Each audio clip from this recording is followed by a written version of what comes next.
Hi, welcome tonight. This is Dr. Nadine Rosechild-Sullivan, and I just want to say hello and welcome you into whatever space you're in as you settle in for our guided visualization tonight. And I can talk a little bit about where we are. We've been doing this now. I've been doing it for a few weeks here on Facebook Live, and those are on my YouTube channel, which I invite you to like and subscribe, Reverend Dr. Nadine Rosechild-Sullivan. But that's the name of the channel. But also I was doing it for a few weeks before that on Zoom, pretty much since I began to settle down and began to, to socially, physically distance and to just be in this space.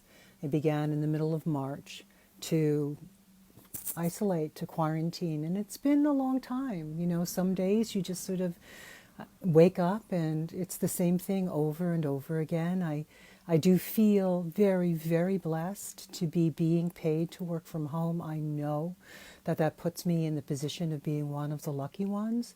And I know so many people that I love and need and want to be well, that are having to work in various ways outside and go out and face it. And I really know how frightening that can be. And I know that, it's not all that they're telling us that it is. And so I just, want to think about where we are tonight. For one thing, I'm wearing something I bought that I only wear in June. I'm actually not that into yellows, reds, and oranges, but I bought this to wear in June for Pride. And tonight is June 28th, 2020. It is the 51st anniversary of Stonewall, which happened in 1969. And as a social movement scholar, I have, studied that which pre-existed Stonewall. So Stonewall was certainly not the start of the LGBTQIA movement, but it was a remarkable turning point for that movement, and so well worth remembering. Also, it has been 50 years today since the first Gay Pride March, and the first Gay Pride March happened in this weekend of June in 1970. In Greenwich Village, New York City, and by the Stonewall Inn. It was called the Christopher Street Remembrance Day Parade because they were remembering what had happened there a year before. But what happened during that year, and one of the things that made Stonewall something we still remember, is during that year, literally thousands of gay straight alliances and gay activist alliances and gay liberation fronts sprang up all over the country as, people were just ready and able and willing to fight for their civil rights. The LGBT people had been encouraged and inspired by what they had seen in the civil rights movement of African Americans, of what in the 50s and the 60s, which played out on the nightly news for those decades, and was also, there in real space, depending on where you lived.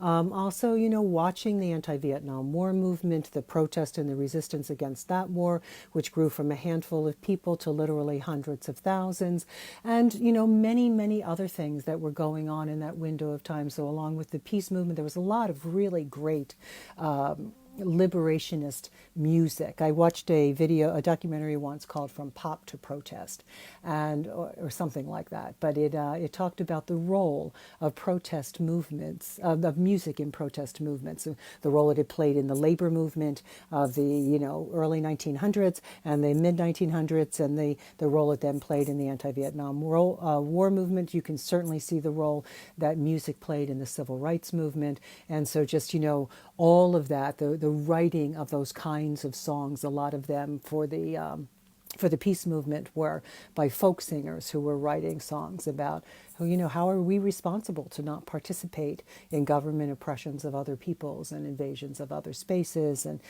just all of those kinds of things that were going on. So there was that space, and other movements that are escaping me at this moment that were happening, that were inspiring people who had come to realize that they were not a sin, and that who they were was not a sin, and that loving was not a sin. And they had come to the place where they were resisting, and they were saying, no, we are a kind of person. We are a minority group. Some of the important names at the beginning would be Harry Hay and Barbara Giddings, and Larry Kramer comes a little bit later, but Larry Kramer as well, and Frank Kameny and Del and Phyllis Lyon. And so just many people, names I'm forgetting, but people who came together and dedicated themselves toward raising the consciousness of others, that they had a shared agenda, that there were things that they shared in common that needed to be fought for. And they did that. They did that fight. They made that fight. They fought and had lesbian and gay and bisexual statuses removed from being listed as a mental disorder in the Diagnostic and Statistical Manual of the American Psychological Association. They made that kind of shift, and they also began to make shifts and demands in law and to voice it, out of the closets and into the streets. And, I watched a Stonewall video today where they said the chant at the actual riots of Stonewall, and Stonewall was a riot, was a multi-day long riot. I've heard the number 3 days, I've heard 5 days, but was off the sidewalks and into the streets. Those of you who are standing here watching the police beat us, join with us and resist. And so there was real resistance to police brutality. There had been vice laws passed, and gay bars were targeted, and gay men specifically, were entrapped into, enticed into sexual liaisons by cops, undercover cops, who then arrested them. And just the Stonewall, the police had come in and were raiding the bar again. And if the bar got raided, your name and your face got put in the newspaper. If you were, had any sort of, your family was destroyed, your job was destroyed, you were just completely publicly humiliated. And, that was constant and ongoing. And it was a mafia-owned bar. Actually, they said they had no running water, so you knew to drink bottled beer, no mixed drinks, nothing that had anything to do with a glass that they club washed. But the Stonewall was a really dive bar frequented by really poor kids, some of them gay, some of them lesbian, some of them transgender, and they were there that night, and the mob and the cops had not been paid off, and probably the cops in this case had not been paid their regular bribe, and so they broke into the bar that night and they began to accost them in the ways they always had. But there had been resistances. There had been a resistance at the Black Cat in San Francisco. There had been a resistance at Dewey's Cafeteria. There had been a sit-in, I think it happened first, but it happened at 17th Street in Philadelphia. There had been Compton's Cafeteria in California. There had been people resisting because they'd come to the place where they developed an identity as a people with something in common.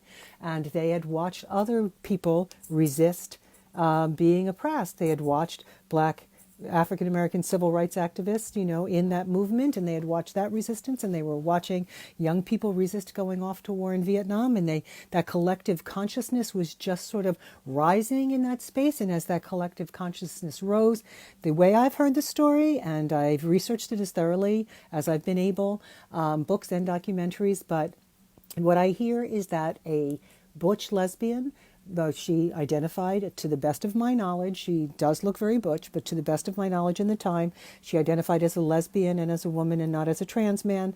I don't know what she would have done today, but that's the best I can find for that moment. But she identified as a butch lesbian, and her name was Stormy Lavaray, and the police were throwing her into the paddy wagon, and she was like a cat you're trying to put in the car that doesn't want to go to the vet. She was grabbing, not to demean her, just a visual, grabbing the frame of the vehicle, resisting and calling for others to help and throwing punches at the cops and others, and young drag queens. There were a lot of really young people there. Young drag queens came, took their high heels off, began to beat the cops. There was an entire, going on, and resistance. And it was, the people were resisting police brutality. They actually drove the police into the bar and locked them in and tried to set the bar on fire, and with the police in there and whatever. And the rioting went on for days, and it was covered, I think, in the Village Voice, but it, was happening there. And so in that next year, people came together, people made agendas, people made manifestos, people began to organize, people began to demand anti-discrimination laws. All of that kept going on.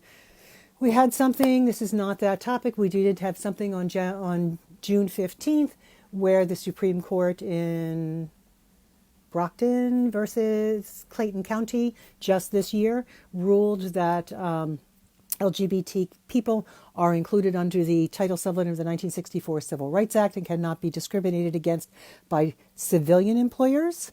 It is included in the word sex as a protective category. Your sexual orientation and your gender identity cannot be used against you by an employer as of just this month.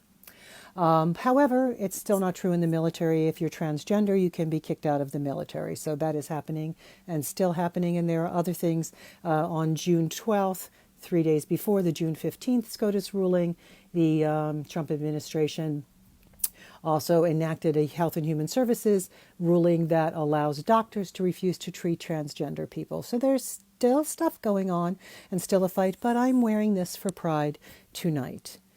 There is also something else that we all share, however you are positioned in regard to sexual orientation, gender identity, sex of the body, gender of the mind, socioeconomic class status. Just did a video for my social stratification on that, which you can find on my YouTube channel as well. But however you are positioned in regard to race, ethnicity, national origin, all of that, we share tonight, sitting here in the midst of this pandemic still, which is why we're coming together to meditate weekly, is to envision making it through, to envision coming out the other side, to envision all of us still being safe and well. So not to be the canary in the coal mine and not to be bringing the bad news, but the world did just pass, or is right at the realm of 10 million cases today. And around the globe, 500,000 people, more than 500,000 people, have now crossed over to the other side due to being infected with coronavirus. This particular novel coronavirus in these past few months. Also in the United States, we have now crossed 2.5 million cases and 125,000 plus deaths. As we sit here tonight with that reality, we also know that state after state after state that either never fully shut down or began to open back up without following the CDC guidelines of the numbers steadily declining for a period of 14 days, and that where people have held an anti-mask ideology are out there, with the case numbers now higher than those of New York City at its worst. So yesterday, I believe there were 40,000 some new cases in the United States. I don't yet have tonight's statistic, but that space is, really very in the natural, very frightening, which is why we need something more than just the natural, right? So we need the natural. We need to follow science. We also know that this week, the Arctic was at 104 degrees. And just,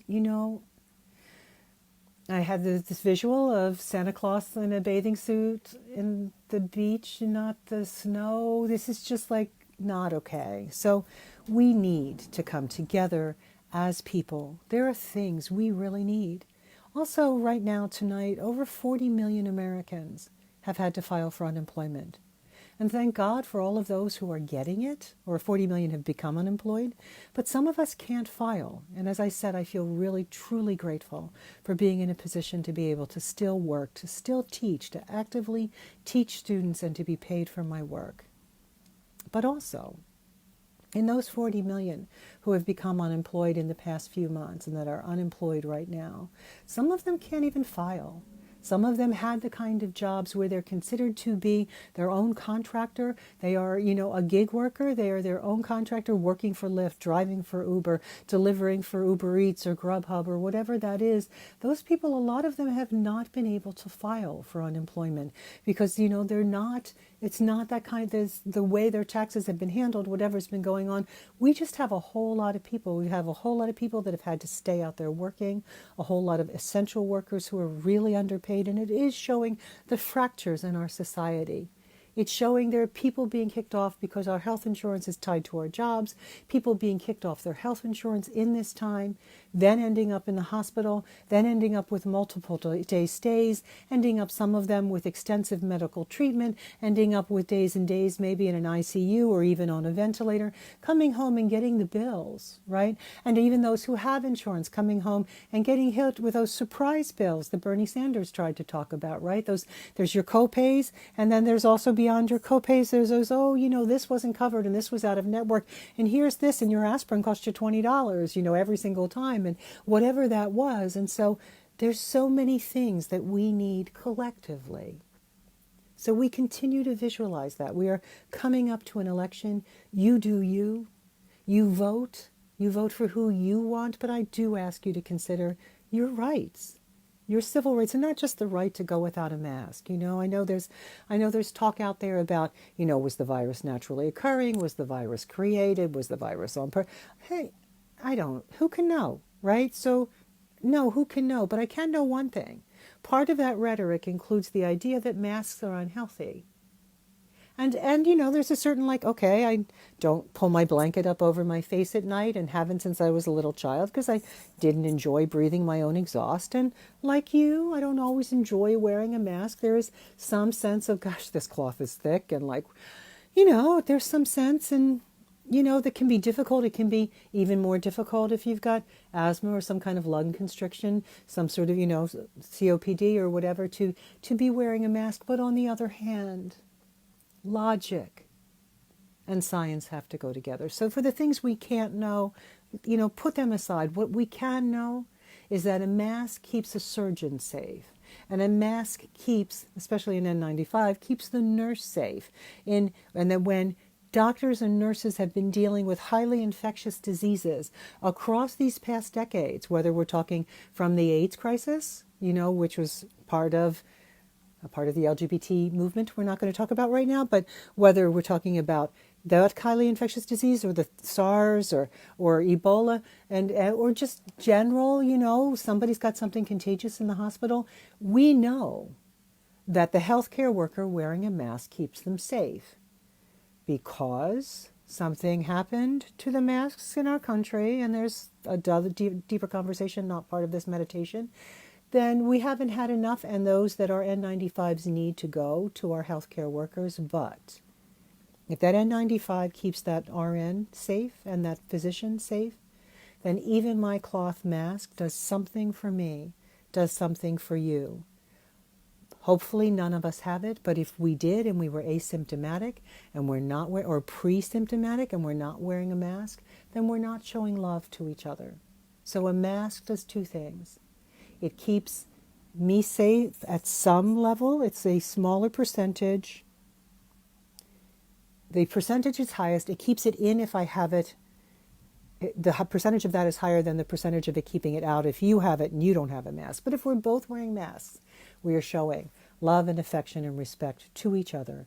And to all of those, we pass on the really tight sidewalks outside my door in Philadelphia, and all of those we pass in stores and whatever, if we have to work, if we have to go back to work, whatever it is, the mask is a good thing. The hand hygiene is a good thing.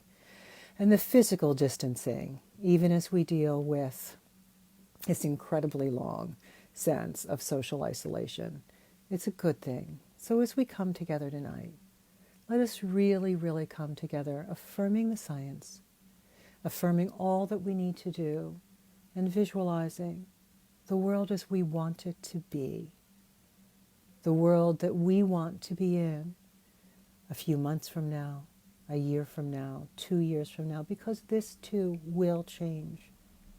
The only stability in this world, in this life, in this body, is change. It's the one thing we can really, really be sure of, is that whatever we're going through, it too will pass. And even the 1918 flu pandemic passed over, this will pass over us. And you and I, we are using all that we have of our ability to both be wise and follow science, and to imagine and to create, to use our spirit as human beings with a spirit.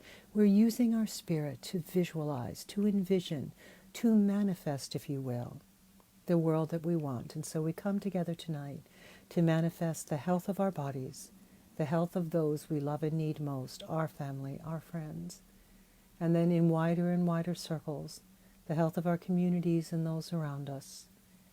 We're visualizing that there rise up true leadership to help, to actually lead us forth out of this desert. And we are visualizing the plague passing over us, and really, really visualizing corruption removed from power all around the globe. So taking a moment, just begin to allow yourself now to enter in. As I too grow quiet, just beginning to close your eyes and to focus on your breath. And wherever your breath is at tonight, allow yourself to be grateful for the degree to which you can breathe. And I know that resonates with the injustice that has been being done for decades and decades to those who are black and brown and whose lives are not respected. So in honor and respect for all of us, no matter our skin color or our personal experience with the police, we are all thankful tonight for our own ability to breathe, and touched in our hearts for those who have lost their lives to brutality and injustice and racism, and to those who have lost their lives to the brutality of this virus. But we are allowed still to be grateful tonight, to be in our bodies, to be in this place wherever you are, wherever you're paused and listening. Allow yourself to breathe in peace, and to pull that peace down as far down into your lungs as your lungs will allow, and to allow yourself to cherish that air and then to release it and to breathe in again over and over. And with each breath, you allow each breath to slow and to deepen, and you allow all tension to be released. Allow yourself to see again that you remain, that no matter what is happening around you, create an image of a mountain in your mind's eye. As hard as that may be at times, just imagine you, eternal, like the earth and the sky, and see yourself in this space. As you breathe in that sense of peace and breathe away tension, just see yourself as something that lasts forever. You, having an endless past, an endless future, and no matter what storms come across, everything you've ever experienced, you have survived to arrive at this date, and you have been through some things. There's not one of us that lives this world that doesn't experience grief and struggle and loss, and have to find the will and the fight to get back up and go again. And however it's framed for you, for me it might have been getting my Irish up, but whatever it is for you, there's a place deep down inside you where you get back up and go again. Like the child learning to walk who falls and cries, but he, she, they get back up and go on again. And so you've come to this moment in time because time after time after time you have risen to the challenge, you have pulled yourself back up, you have dusted yourself off, and you have journeyed on again. So allow yourself to relax your body. You want your body not to distract you. You're relaxing the muscles of your forehead and your face. You allow yourself, as you breathe in deeply of peace, you allow yourself to relax all those tiny muscles in your eyes, the muscles that work to focus and refocus your vision. You just let them relax, as if you were standing by the water's edge looking out over the stretching sea, and your vision just simply relaxed because there was such a great distance to observe. And that is how our future is, stretching out in front of us, stretching out before us. A future that goes on, a future that sparkles the way the sea sparkles under the sunlight, like a million mirrors moving out there on the surface of the deep. So you breathe in peace, and you release tension. And you bring your awareness down now to the muscles of your neck and your shoulders. And you just deeply, completely relax those muscles as well. Allow yourself to relax the muscles of your back and your arms, your upper arms and elbows. You relax your forearms, your wrists and your hands, and as you continue to breathe in that peace, You allow yourself to expand and contract your diaphragm, rhythmically the way the waves wash in and pull away from shore, over and over, breathing deeply, breathing peace, pulling it down deeper and deeper into your being. Peace moving down from your diaphragm, down into your solar plexus, down into your abdomen, down deeper into your lower torso, and then all the way down into your lower limbs, relaxing the muscles of your legs, your knees, your calves. You let yourself relax the muscles of your ankles and feet, and every outside noise in your space, every outside sensation simply carries you deeper. As you move into that space of safety and peace, see yourself safe and well. Feel every part of your body strong, healthy, well. No matter what appears to be true in physical reality for you tonight, call up that memory of what it feels like to feel good. If you are feeling well and strong tonight, appreciate it deeply.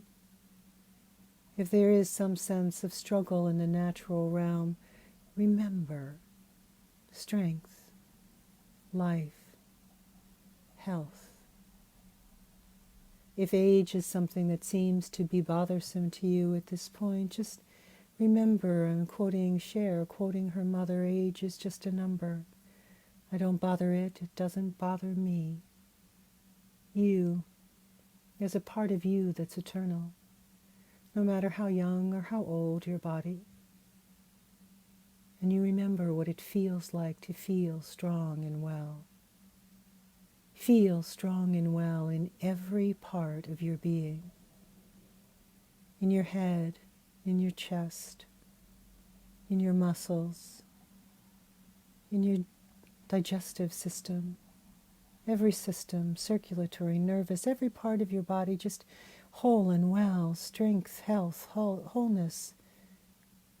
Feel the sense of being strong and vibrant, youthful, alive. And extend a sense of you encircled with light and health out to envelop those that you love and need most. As if there is that tractor beam of light trained down upon you, the kind that comes in a theater from up in the rafters down onto the person standing center stage, and there is that light around you. See other lights falling onto those you love and need, whomever they may be to you. Thinking of your family members, parents and grandparents, if you're lucky enough they're with you. Spouses, loved one, lovers, boyfriend, girlfriend, husband, wife, partner, children, grandchildren, siblings, cousins, every sort of family member, aunts, uncles, everyone I've forgotten, every kind of family you can have. Pull them into those tractor beams of light and see them all become one large, vast circle of protective light. And see that light having a power to drive away darkness and to keep you all safe. And it's a light of wisdom and truth. It's a light of following the best of the science.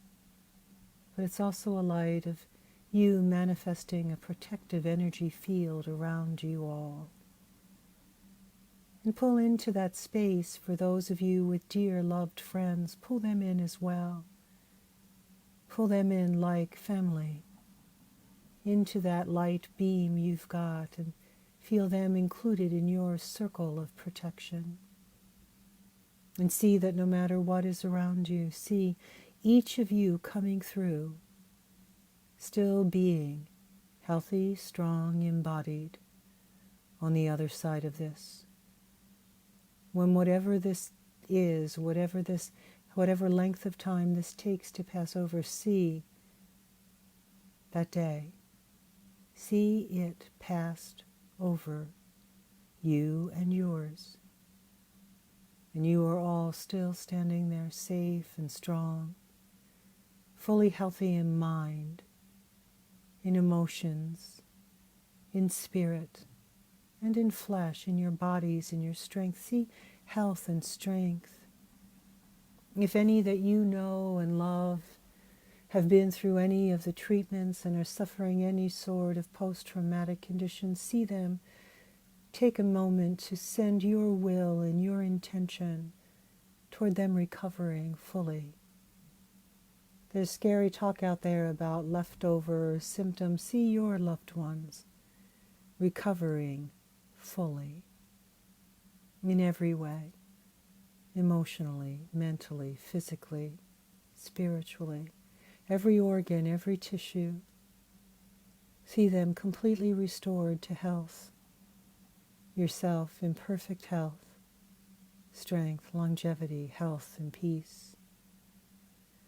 And now extending that circle of light and protection out, begin to see your neighborhood, just those houses near you or the people in the other areas, as however close or far your neighbors are. Just begin to see your region, your part of your city, your town, your state.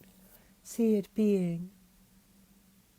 See it recovering. See the virus going away from this place. Imagine the virus passing over. See your neighbors strong and well. And turning our attentions to those in positions of leadership, those with authority to make decisions, those who can mandate mask wearing, those who can mandate rules that help make things better, that help us get well, stay well, recover, and those given the responsibility, elected or appointed to the responsibility to help provide, to run hospitals and to get enough beds and healthcare workers and treatments. We just take a moment to see all of those people who are empowered, either through electoral politics or through positions they've risen up into or been promoted into or hired to. See them all truly caring, not about themselves, but about doing right and doing well and doing what's best for all those around them. See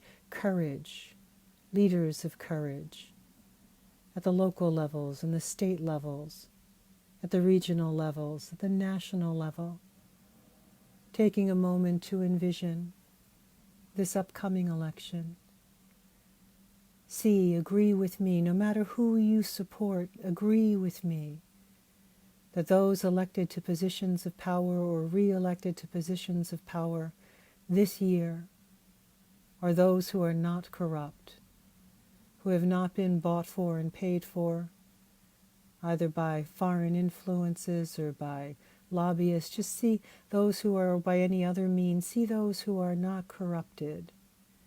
See those who are not driven alone by greed for themselves, but see those who truly care about freedom and democracy, but also about health and safety, who care about the constituents they're elected to serve. See every office in the land filled with servants of the people, who see their positions as positions of serving. See a shift and see the demands of people being heard for true access to health care for all, for forgiveness of health care bills, for true ability to have a living wage to live on. Just see all these true, real needs, all the things that are highlighted by the fracture. See our essential workers paid living wages, not underpaid. See those who deliver your food or allow you to shop or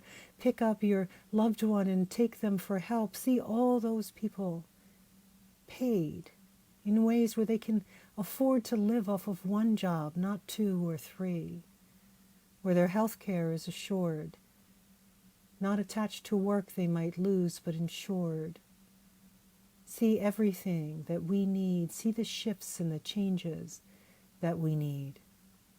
See collective action. See the voices of the people rising in such clamorous demand that we are heard and things are different moving forward. Envision also that those who are mistreated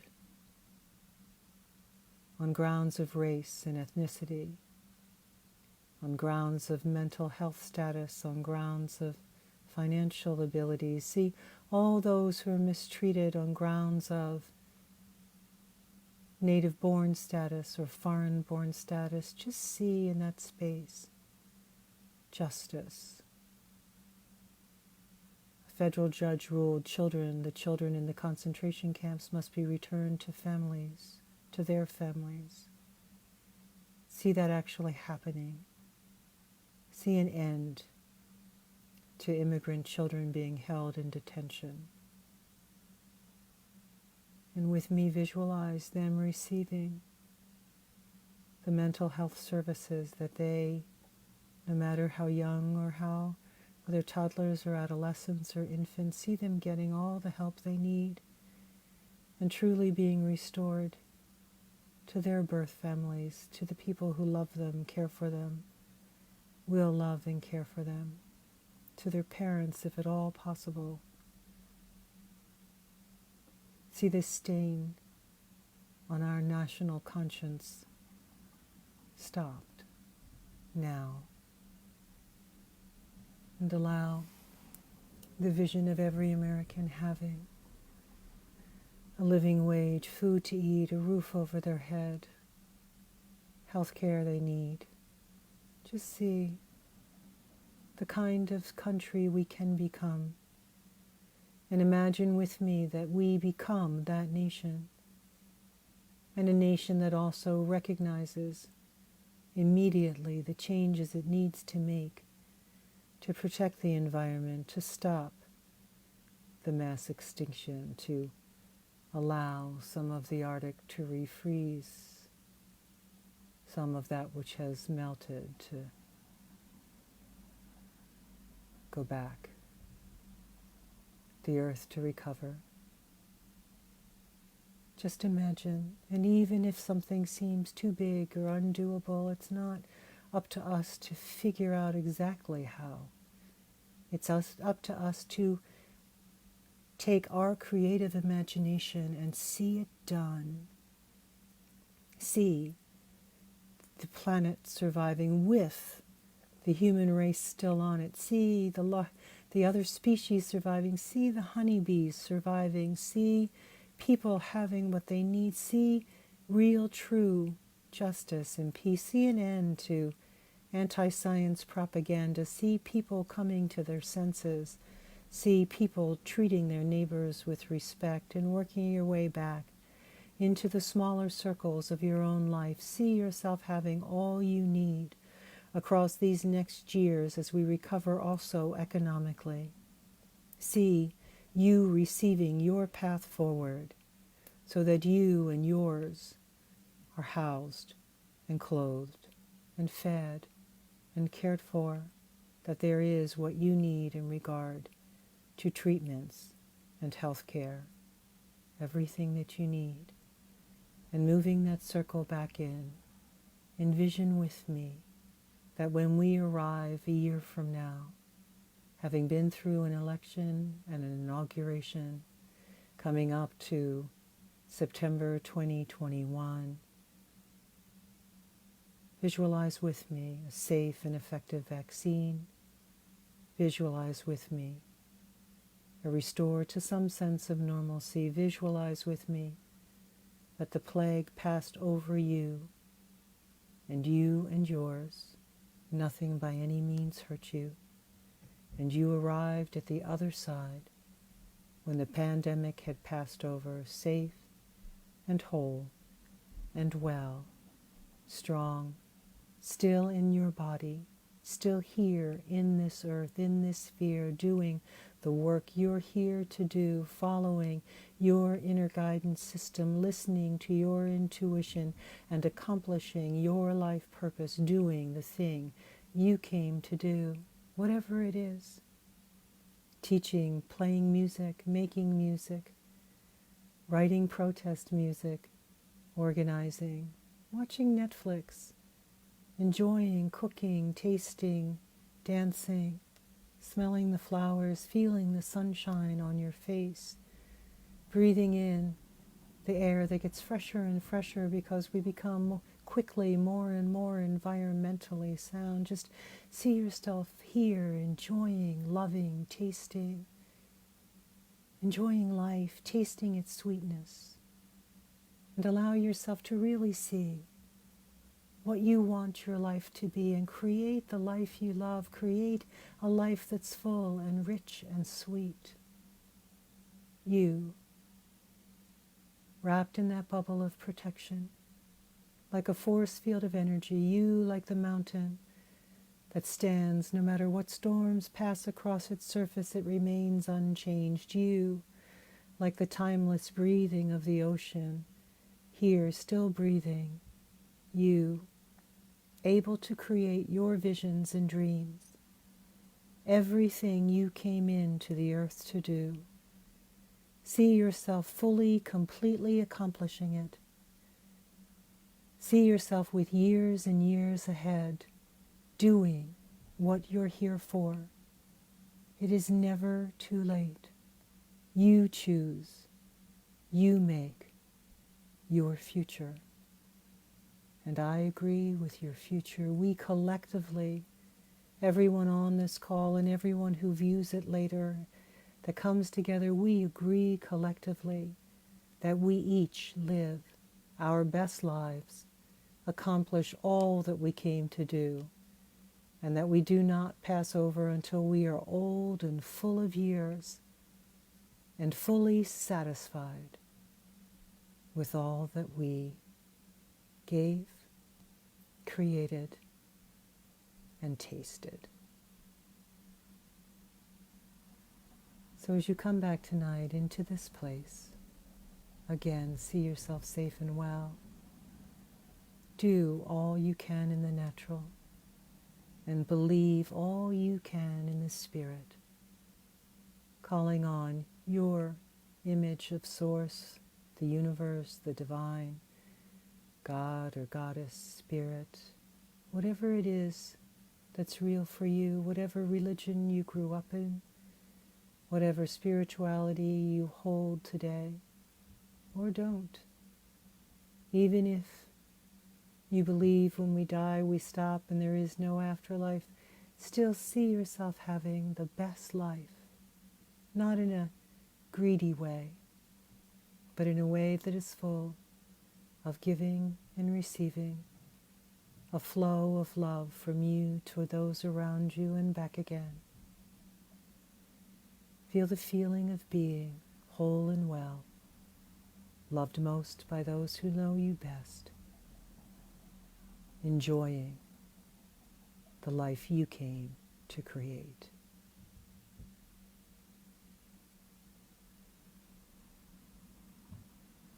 I thank you tonight for joining me. It means so much to me and helps me so much that you enter this space of spirit with me to collectively create that sense of safety and peace. It is my anchor, and I hope I am contributing to helping you anchor yourself in this time. And may we all live to rejoice time and time again, to celebrate the 60th, 70th, and 80th anniversary of Pride, in my case, and also of all the good things and the joys in your life. May we look back and tell younger generations of our families of how we lived through this time and what we learned in it. And may they be blessed and healthy and well in the world that we are leaving them to inherit. I thank you, and I wish you a wonderful week, and I will see you next Sunday again as we again envision safety, health, and peace, true leadership at every level in the United States and around the globe, and the end of this pandemic, and the way forward in justice and liberty, truly for all that America actually, finally, honestly live up to her creeds. Thank you.